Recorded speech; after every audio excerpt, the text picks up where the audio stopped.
को देखेर मत भएको छु ज्योति बलेको देखेर मत भएको छु हे पिता सृष्टिको रचना सृष्टिको रचना आनन्द गरौँ यही नै वचना यही नै वचना पितालाई पुकार्छु पितालाई पुकार्छु झल झल ज्योति बलेको देखेर मत भएको छु झल झल ज्योति बलेको देखेर मत भएको छु हे संस्कार विधि विधान फैलाउँदै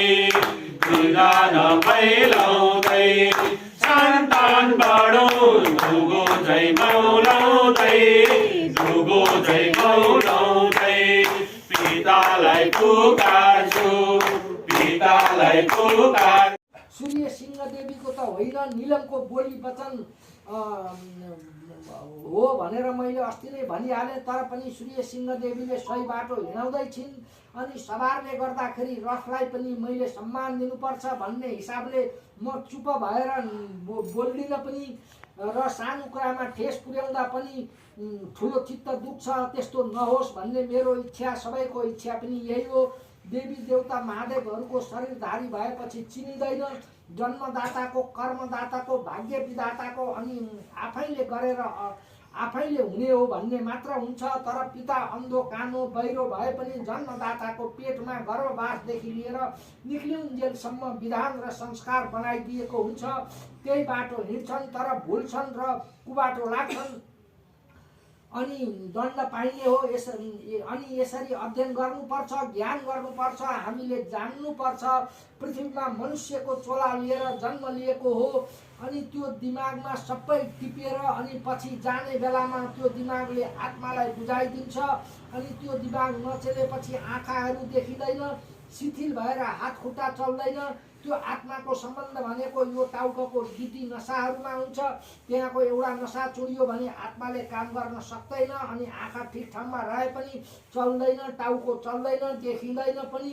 त्यो ठिक ठाउँमा नचलेपछि ढोका उत्तर्छ भने पश्चिमतिर लागिन्छ र त्यो चाहिँ बाबा कालीगढ वैज्ञानिक भनेर यहाँ चिनिन्छ।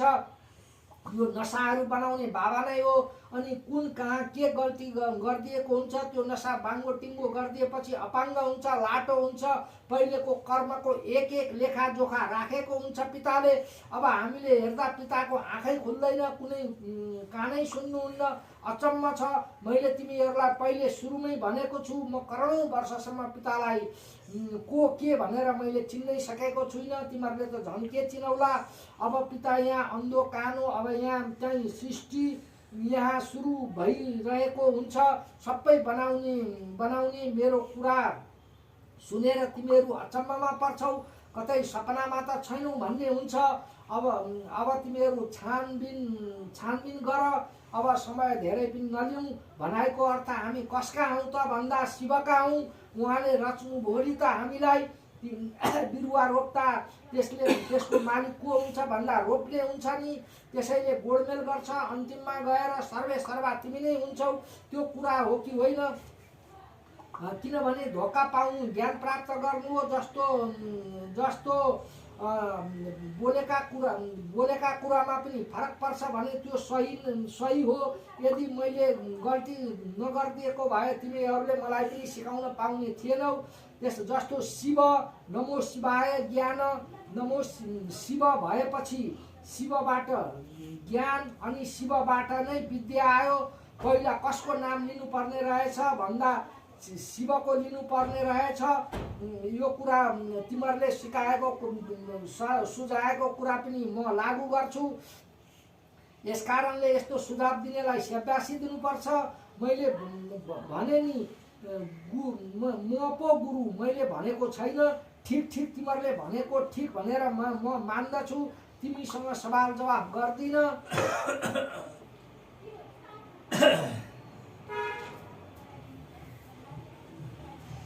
यसरी नै चिनिन्छ देवता र राक्षस। राक्षसमा त्यसरी बोल्न दिन्थ्यो। राक्षस भएदेखि जसरी पनि मैले बोलेकै जित हुनुपर्छ भन्थ्यो। किन गुरुमाथि प्रश्न गरियो भनिन्थ्यो। यहाँ लेखेको छ गुरुलाई आलोचना गर्न हुँदैन, प्रश्न उत्तर गर्न हुँदैन भनेर लेखिएको थियो। अनि जे बोले पनि सत्य मान्नुपर्ने यस्ता कुराहरू अब हट्दै जान्छन्। म स्वयं तिमीहरूभन्दा अर्बौँ गुणा ठुलो हुँला, खै मैले किन सवाल जवाफ गरिन त भने पितालाई चाहिँ गर्न हुँदैन सवाल जवाफ भने। पिताले पनि परीक्षा लिनुहुन्छ। झुक्किएर गऱ्यौ भने पनि पिता त रिसाउनुहुन्न। देवी काली दुर्गा त रिसाउँछन्। एउटा मानव रूपी भएर किन पितालाई डिस्कस गरेको भन्छन्। विश्व ब्रह्माण्डको मालिकले केही नजानेको होला र। तर परीक्षामा यो भुल्यो चुक्यो भन्ने कुरा आउँछ है। पितासँग डिस्कस चाहिँ पर्दा चाहिँ अब म भनेको गुरु तिमी जस्तै हो मान्छे। पिताले बनाएर हिँडेको डुलेको ज्ञान गराएको हुनाले गुरु शिव भन्नुपर्छ। शिवले ज्ञान दिएको, ज्ञान नै शिव भन्दा अलि फरक पर्यो। अस्ति यहाँ भनेको कुरा ठिक हो, तर यो अब म यति भन्दै अहिलेलाई यो कुरा यही थन्क्याउँदै म गएँ। तिमीहरू अब भजन गर। नमो शिवाय।